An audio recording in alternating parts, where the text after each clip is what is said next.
Hi guys, ఇదైతే నా third session. ఈరోజు థర్డ్ సెషన్లో నేను చేయబోయేది సీసాట్ క్లాస్ చేస్తున్నాను. సీసాట్లో ఇంకా 3 to 4 క్లాసెస్ పెండింగ్ ఉన్నాయి అవి కొత్తవి అప్డేట్ అయినవి. ఆ క్లాసెస్ అయితే చేస్తున్నాను ఇప్పుడు. ప్రజెంట్ అయితే నాది కాంప్రహెన్షన్ ప్యాసేజ్లో జరుగుతున్నాయి. కాంప్రహెన్షన్ ప్యాసేజెస్ అంటే మనకు రీజనింగ్లో కాంప్రహెన్షన్ ప్యాసేజెస్ ఉన్నాయి, జనరల్గా సీసాట్లో కాంప్రహెన్షన్ ప్యాసేజెస్ ఉన్నాయి. పెద్ద పెద్ద ప్యాసేజెస్ ఇచ్చేసి దాని నుండి క్వశ్చన్స్ ఇచ్చేయడం అవి ఉన్నాయి. ఇప్పుడు ప్యాసేజెస్ అయితే జరుగుతున్నాయి. అయితే దాంట్లో చాలా టైప్స్ కూడా ఉన్నాయి. ఒక్కొక్కటి డిఫరెంట్ టైప్స్గా జరుగుతున్నాయి. ఇంకో విషయం మీకు చెప్పాలనుకుంది ఏంటంటే, ఏదో చెప్పాలనుకున్నాను గుర్తే రావట్లేదు అసలు. ఏదో విషయం, చాలా ఇంపార్టెంట్ విషయం చెప్పాలనుకున్నాను, గుర్తైతే రావట్లేదు.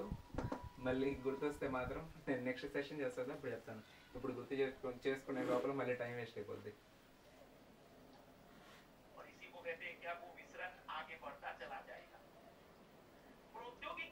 एकदम सुनिश्चित नहीं हो। आगे डाउट कह रहा है कि वो भी जरूरी कि सब जगह पहुंच जाए टेक्नोलॉजी, क्योंकि विसरण के लिए भारत में भौतिक और मानवीय पूंजी की वर्तमान स्थिति अपर्याप्त साबित हो सकती है। लेखक एफडीआई का क्रिटिसाइजर, एफडीआई का क्रिटिसाइज इकोनॉमिक्स में इतना बढ़िया कहीं मिल जाए। लेखक इनडायरेक्टली बताना चाह रहा है कि एफडीआई के लाभ आप भले ही कहिए, लेकिन नुकसान भी सामने देख लीजिए। अजम्पशन, लेखक की सोच क्या है? पूर्व धारणाएं बनाई गई है। दीर्घ काल में विदेशी निवेश पर भरोसा करना आर्थिक रूप से एक सही नीति नहीं है। हो सकता है ऐसी नीतियों को अपनाया जाना चाहिए जो विदेशी निजी निवेश में सफलता करे। कॉम्प्रिहेंशन में लेखक उसकी सफलता को नियंत्रित रोकने की कोशिश के उदाहरण दे रहा है क्या हमें, बल्कि वो उसके सफलता की चिंताएं बता रहा है। उसने उसे रोकने का प्रयास नहीं, बल्कि वो बता रहा है क्या क्या हो सकता है। आते हैं, आलोचक होना, किसी चीज की बुराई करना, इसकी मंशा ये नहीं है कि वो उस चीज को सुधारने की बात कर रहा है। सुधार करने के लिए वो अपने लेख में कुछ तो बताता, जैसे उसने लास्ट में बताया कि अगर वो लाभ आप चाहते हो, कौन सा एक लाभ, तो उसने नीचे हमें उदाहरण बताया। तभी संभव होगा जब, मतलब उस लाभ को भी क्रिटिसाइज करवाया, और वो किसी प्रकार का सजेशन हमें नहीं दे रहा। टेक्नोलॉजी को रोकने का सजेशन जरूर दिया है उसने, लेकिन उसने किसी से एफडीआई कैसे रोकेंगे इसका कोई इशारा भी नहीं बताया। अभी पढ़ रहे हैं क्योंकि बहुत सारे हैं, निकल कर आएगा। घरेलू निजी निवेश को सशक्त बनाने वाली नीतियां अपनाई जानी चाहिए। उसने निजी निवेश को क्रिटिसाइज किया है, पहले घरेलू को किया और फिर एफडीआई को किया है। कहीं से कहां तक वो निजी निवेश के बारे में प्रमोटर नहीं है। निजी निवेश की अपेक्षा, पहला एलिमिनेशन। कहीं से कहां तक वो कह रहा है सार्वजनिक निवेश को प्राथमिकता मिलनी चाहिए। इसमें गारंटी निकली कि नहीं, इधर कुछ भी हो जाए ये तो नहीं हो सकता।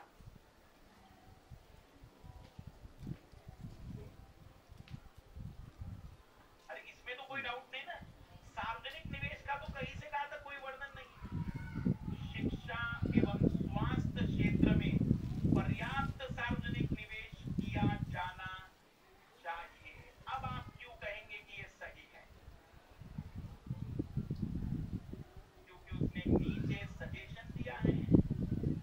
भौतिक और मानव पूंजी की वर्तमान स्थिति अपर्याप्त साबित हो सकती है, और इस कारण से हम कहेंगे कि सर कुछ भी हो, पांचवा तो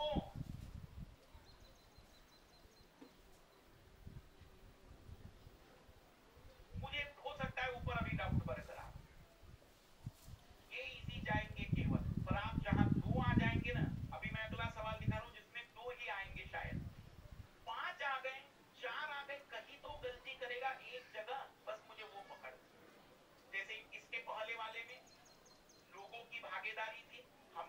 कभी भागीदारी की तो बात ही नहीं कही है कहीं से कहा तक। और इस वाले में सार्वजनिक है। तो जहां 4 हैं 5 हैं कहीं ना कहीं एक जगह गलती हो, और जहां 2 हैं वहां चैलेंजिंग हो रहा है। और कॉम्प्रिहेंशन का अर्थ दिमाग में नहीं आ रहा हो, मत निकालिए असम्पशन, क्योंकि इस असम्पशन को निकालने के लिए उस विषय की पूरी बेसिक जानकारी जरूरी है। इसके पहले के कॉम्प्रिहेंशन में जरूरत ही नहीं थी। मुझे बता दो, मैं ये दावा करता हूं, आज जो मैंने थ्योरी अगर नहीं पढ़ाई होती तो शिक्षा और स्वास्थ्य वाला ये चीज आप कभी नहीं कहेंगे कि ये हो सकता है। क्योंकि ह्यूमन कैपिटल का मतलब ही यही है, जहां पर हम शिक्षा और स्वास्थ्य की बात करें। ट्राई करिए अब आप लोग,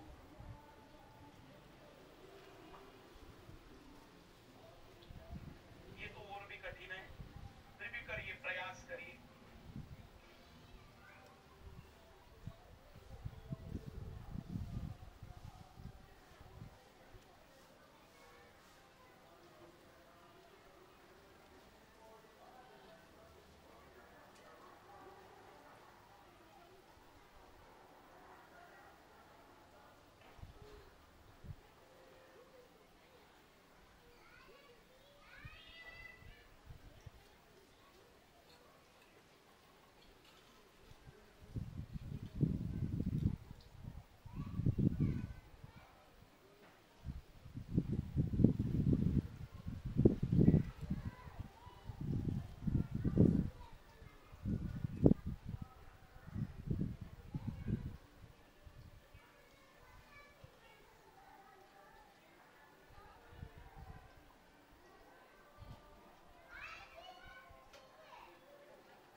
जब शिक्षा से मिलने वाले लाभ का उपयोग करने की आर्थिक स्वतंत्रता प्राप्त होगी, तभी लोग शिक्षा में निवेश करेंगे। इस प्रत्यक्ष कारक की वजह से आर्थिक स्वतंत्रता के स्तर में वृद्धि के साथ ही शिक्षा से प्राप्त होने वाला लाभ भी बढ़ जाता है।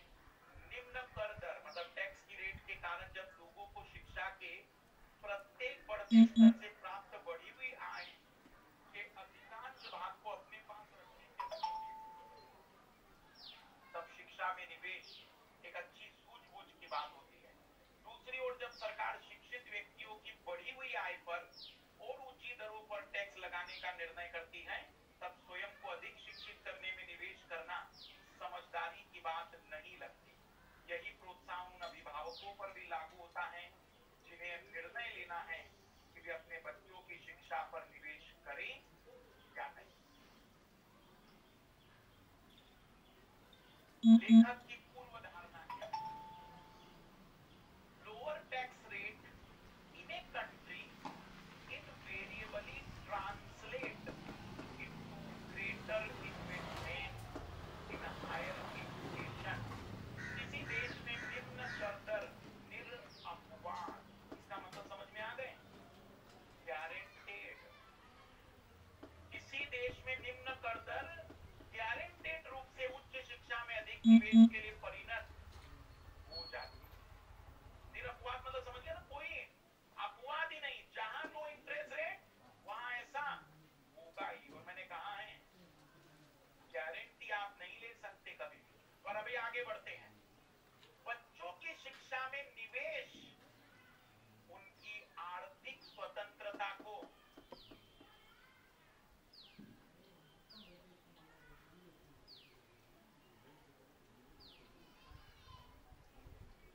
ऐसा शब्द नहीं चलता है।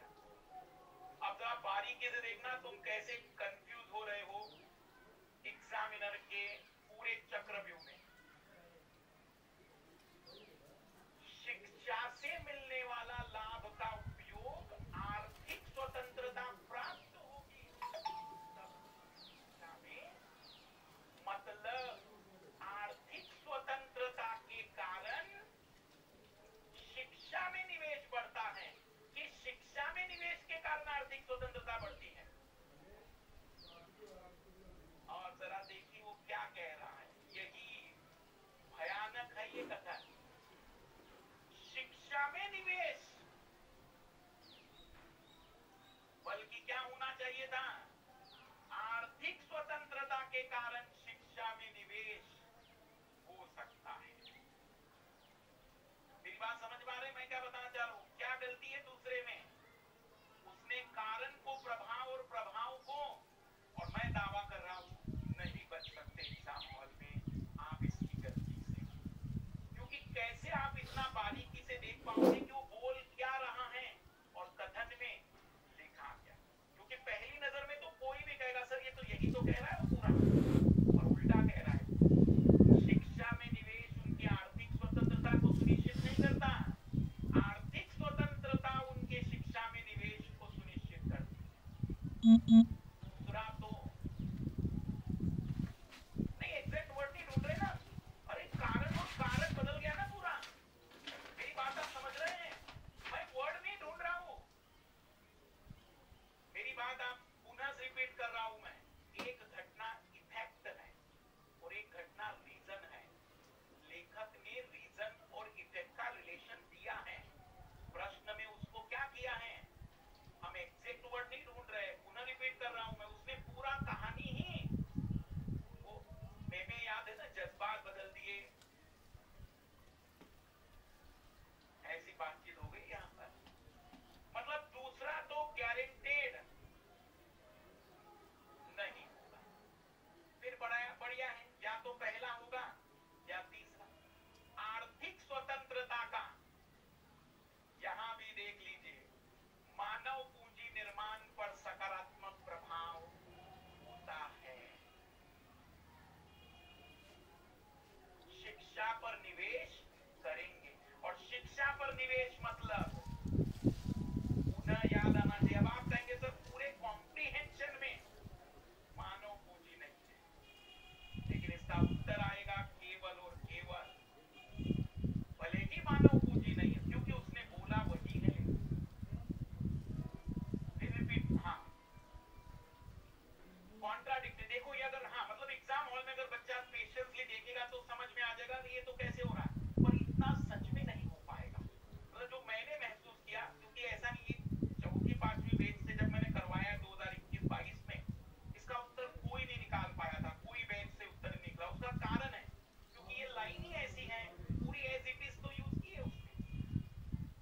तो कारण है कि ऑब्वियसली जब हम क्वेश्चन सॉल्व कर रहे होते हैं इतना बारीकी से नहीं देखते, लेकिन अब हमने सीखा कि ऐसा भी हो सकता है, रीजन को इफेक्ट और इफेक्ट को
पढ़ लिया ना इंग्लिश में। पहला तो गारंटेड है, ये तो कभी नहीं हो सकता है, तो कंफर्म है।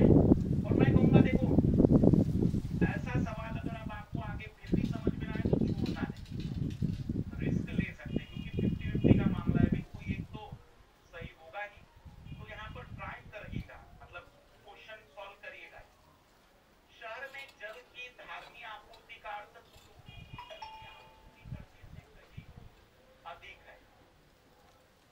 लेखक की चिंता है, देखो जरा, वो कह रहा है पीने योग्य बनाने की अभिक्रिया, उपभोक्ता तक उसकी आपूर्ति के लिए पाइपों का जल वितरण नेटवर्क, इसके साथ साथ मल प्रबंधन संरचना, ताकि वो पानी मिक्स ना हो जाए। मल जल अभिक्रिया संयंत्र में भी निवेश करना होता है। मल प्रणाल अपशिष्ट को जल इन संयंत्रों तक ले जा सके सुनिश्चित करना होता है। असंसाधित मल जल प्राकृतिक जल निकाय में बिल्कुल ना छोड़े जाए।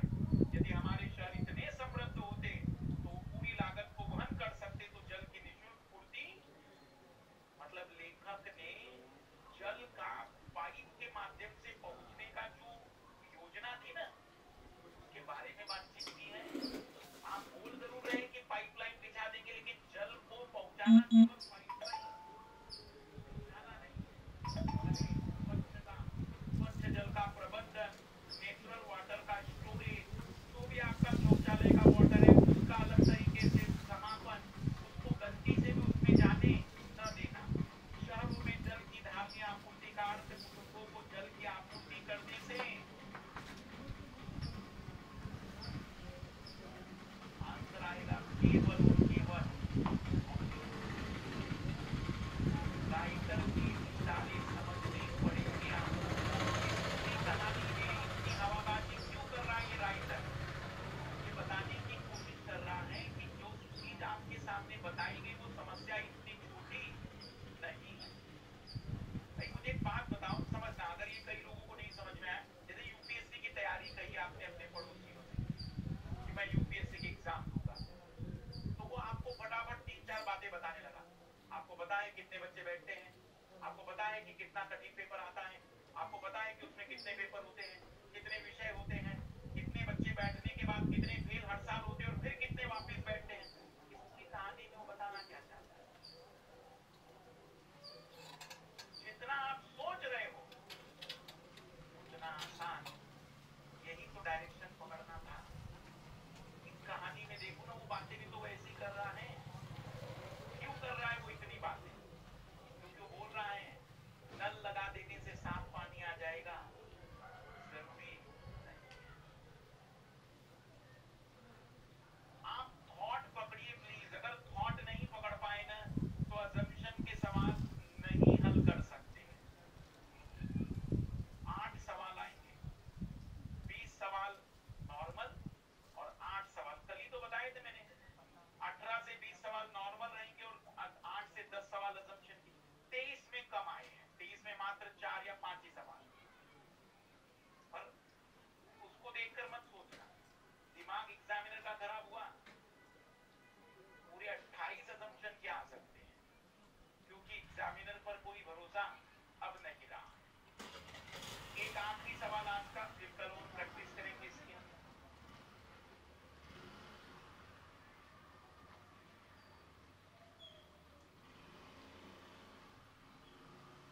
इस सवाल में तो कई बार बहस हो गई है, ट्राई करके देखिए।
लगे कि सर आप ये क्यों कह रहे हैं, भाई मैं आपको कुछ भी नहीं सिखाना चाह रहा हूँ, अतिरिक्त मैं चाह रहा हूँ यूपीएससी क्यों मान रही है, हमें आगे बढ़ना है। इस पूरे कॉम्प्रिहेंशन में लेखक किस बात की ओर इशारा कर रहा है? जल का भंडारण जो करते हैं ना, तो जो बांध बना के रखने वाले लोग, मतलब बांध बनाते हैं या बांध होता है, बरसात शुरू होने से पहले उसको इतना खाली कर देते हैं ताकि पानी, क्यों? उसने दिया है अतिरिक्त जल को, अतिरिक्त वर्षा जल के संचय, क्योंकि अगर ऐसा नहीं हुआ और अतिरिक्त पानी गिर गया तो पूरे क्षेत्र में क्या आ जाएगी, मतलब बांध का एक उपयोग ये भी हुआ। हम जितना सोच रहे उससे ज्यादा उसके यूजेबल है, उसको हम इनडायरेक्टली उतना समझ नहीं रहे। दूसरा, प्राधिकारी मानसून के समाप्त होने से पहले जलाशय में अधिक से अधिक जल संचय कर लेते हैं, मतलब अभी मानसून खत्म नहीं, लेकिन वो पूरा लबालब भर के रख देते ताकि अब आने वाले टाइम में यूज किया जा सके, जिससे अधिक विद्युत उत्पादन और सिंचाई सुनिश्चित की जा सके। जलाशयों में अधिकतर जल संचयन में होने वाली भारी जोखिम, रिस्क, जल शक्ति परियोजना पर हमारी अत्यधिक निर्भरता के कारण है। मैं ये दावा करता हूँ शायद 99% इस बात से सहमत नहीं होंगे कि ये तो है नहीं, लेकिन ये है। हम ये आखिर इतना रिस्क क्यों ले रहे हैं कि भाई उसको इतना खाली करके रखो, फिर लबालब भर के रखो?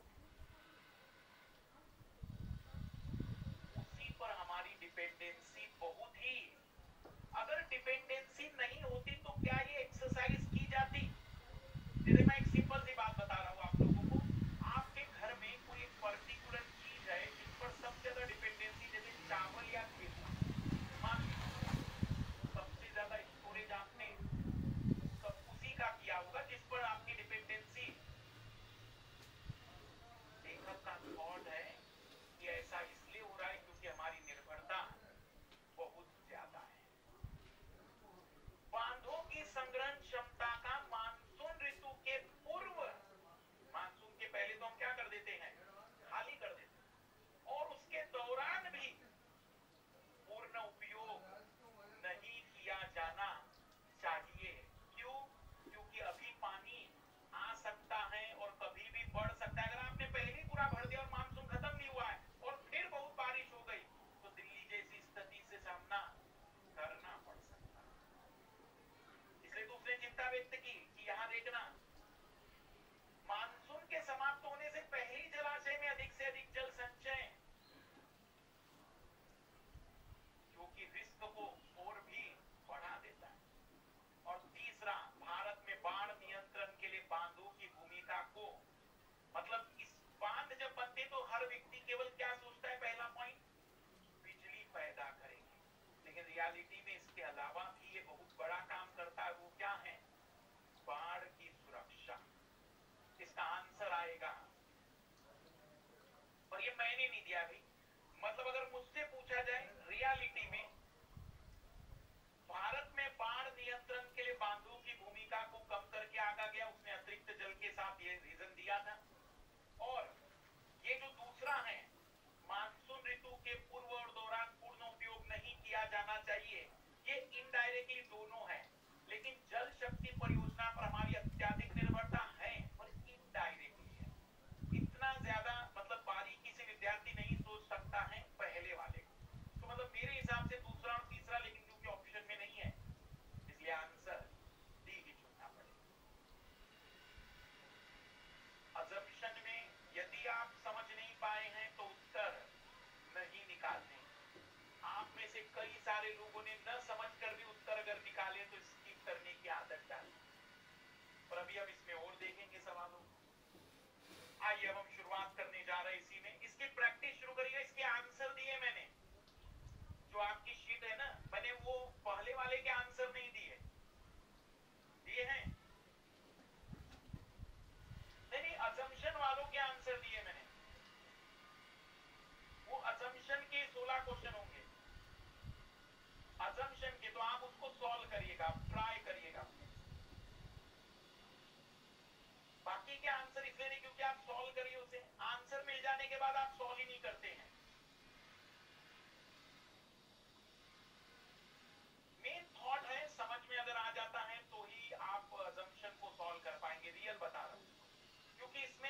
कई लोग ट्रिक्स बताएंगे कि देख लीजिए केवल शब्द आया मतलब गलत, तो आप उससे एक तो उत्तर निकाल दोगे, लेकिन जब ऐसे 10 कॉम्प्रिहेंशन लाइन से सॉल्व करोगे ना, तो रियलिटी में समझ में आएगा कि आपको उसे समझना होगा, उसके सेंस को निकालना पड़ेगा, तब जाकर उत्तर तक पहुंच पाएंगे।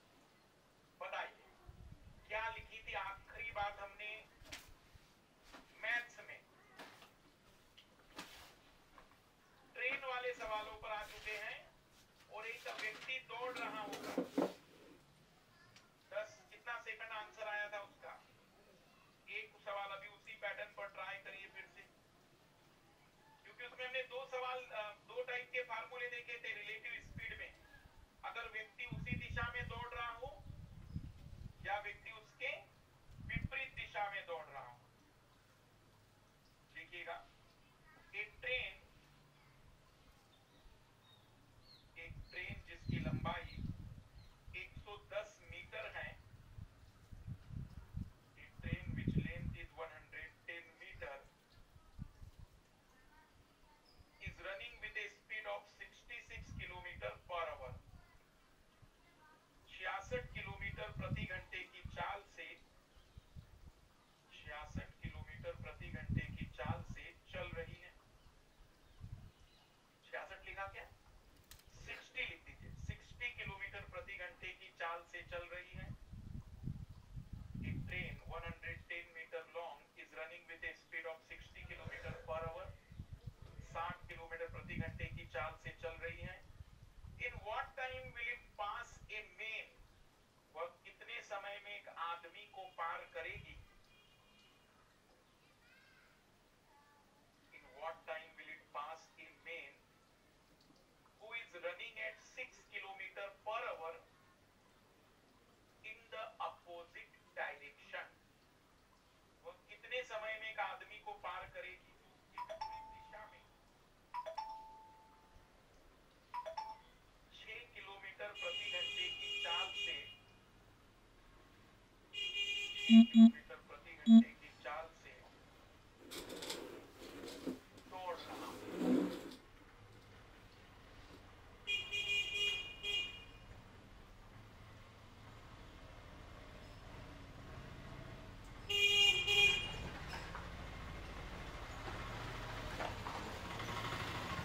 कैसे करना? बताइए फार्मूला क्या है? Time is equal to L by HP minus SF plus Q opposite. बताइए लंबाई, ट्रेन की चाल पर 5/18, क्योंकि मीटर पर सेकंड में बदलना होगा।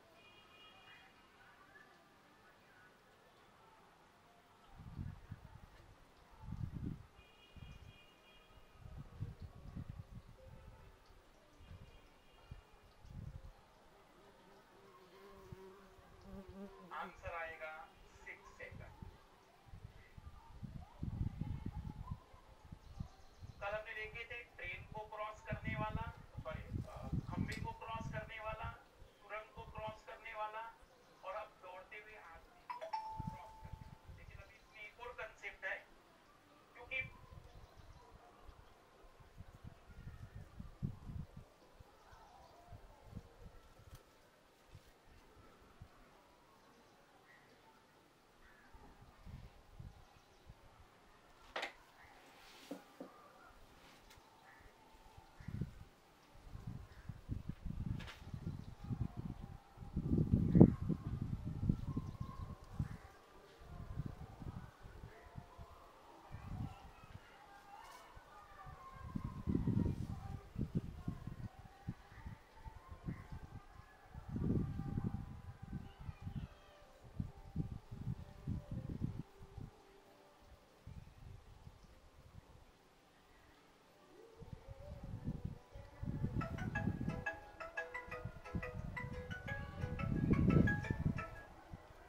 హలో అన్న వచ్చున్నావునా? వస్తున్నానా?